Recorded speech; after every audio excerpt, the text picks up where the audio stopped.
May nabago ba sa size ng mismong unit? Wala naman po yung floor area natin. Yung Same pa din. Same pa rin po. Yung finish ng...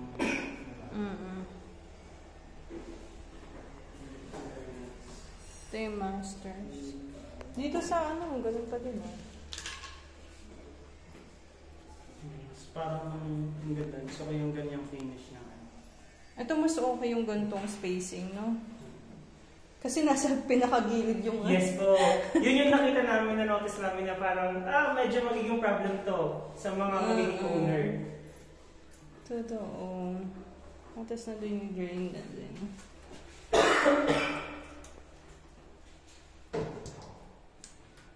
Soft close na din siya, no? Yung mga cabinets. Ito din mismo yun, no? Yes po.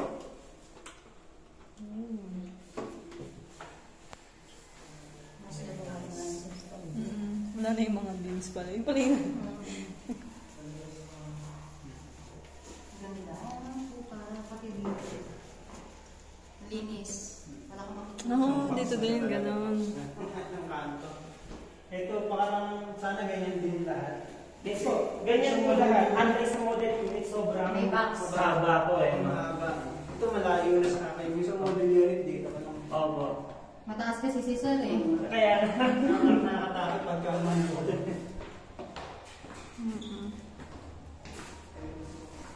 Same size pa din ba yung lawak nung sa stairs? mas mataas po yung sa model unit natin. Oo nga, ayun na Mas lang. malawak po.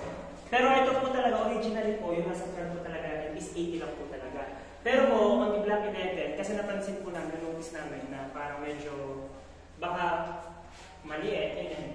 We decided na on the Black Bash 2 onwards po, maging 85. Mag? 85. So from 80, naging 85 po tayo. Ito, 80 lang po. So yung sa amin, magiging 85. 85. Pero yung baitang niya, ganun Same pa lang. din. Same lang. Ang ma-affect lang po sa inyo is yung hallway dito sa may masters. So since lumaki po to, nag-85 po siya, mababawasan po tayo ng 5 cm sa masters. Ano, hallway. Opo. Pero ano, ganun na talaga siya. I mean, final na talaga. Sa lahat. Ito na po siya, yes. Hindi, I mean yung sa... Yung 85. Yes, Oo. 85.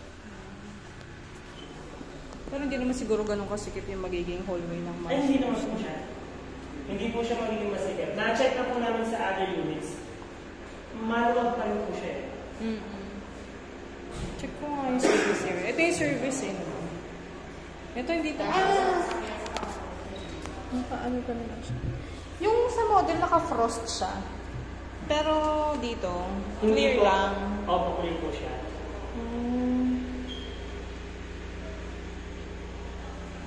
Kasi ito talaga yung ano. No, check po yung service. Okay. Actually, yung naano namin is, kasi yung sa automatic washing, magkahiwalay pala yung magiging saksakin ng yung gripo. Naglagay na sila ng Mas lumaba. Actually ito. Hindi nga. Parang lang. Yung tingin. Kasi ito meron sa kabila pa. Yung sa atin sa yung... Naka-finish na din pala dito sa labas. Opo, lahat yan ma'am. Ito lang yung talagang parang raw. Yes po. Nasa yung drain niya. Drain niya po ito. Kung alam mo yung pinatay.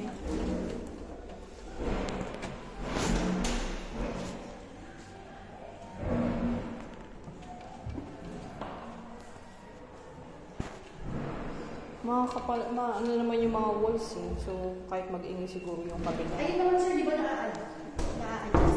Oo. Ay, yes po. Oo, palang Yung height na oo. adjust po siya.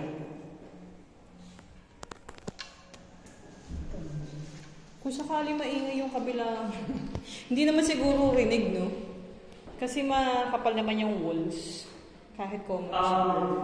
Di naman po siya ganun marinig. Pero syempre, kung sobrang ingay po talaga may video okay sila, yun pa rin po. Ano? Pero dito pa lang po makikita yung naging echo po talaga siya. So parang... ganito pala. Pwede naman pala ilagay na lang siguro ito eh. Partner po, sir. Partner Yes po.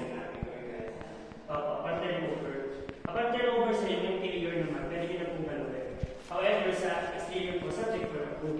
Sa exterior? Exterior. Okay. Like, pagkakulayan yung labas yan. Yes. Subject for Pag-ibahin niya na po yung kulay. Or mag-a-add ng And wall. necessary, magkaka-interior kayo, magkaka-interior kayo, much better na i-consult namin sa end namin ng engineering. Kasi para maturo namin kung saan yung mga columns. Kasi oo nga, tama, pinag-column tama. natin, dapat yan sa structural, hindi tayo na papako or anything sa Or mga drilling. columns. Drilling, yes po. Kasi may mga Nagpupusto ko siya ng ranger sa structural natin. paano yung, since common wall, paano yung, if yung sa kabila yung mag-ano? Kaya much better po talaga na kino-coordinate pag sa interior. Pero, I think di naman po sila puro piligid po yung mga columns namin eh. Kaya dito, column po namin, yan, dyan. Ito po, column namin sa labas. Tapos space po ata dito. So medyo magkakalayo naman po siya. Hindi naman siya makakatama po. Kasi kunyari, what if since common wall, ma-damage nila yung sa kabila, baka ma-affect din yung sa amin, diba? Yun yung ano ma'am, na dapat ginagawa namin na yung property namin, minomonitor. Meron naman tayong minomonitor din dito ma'am. Kasi pag nagkaroon naman tayo naman dito ng tawag dito, works, subject for approval naman po lahat ng mga yan. Kahit sa loob. Sa loob po ma'am, kasi may, hindi ba, papasok po ng mga contractor, ganyan. So, check din po. Sa bagay. At saka, for sure ma'am sila owner, hindi naman sila basta nagpapagawa. Yung mga experience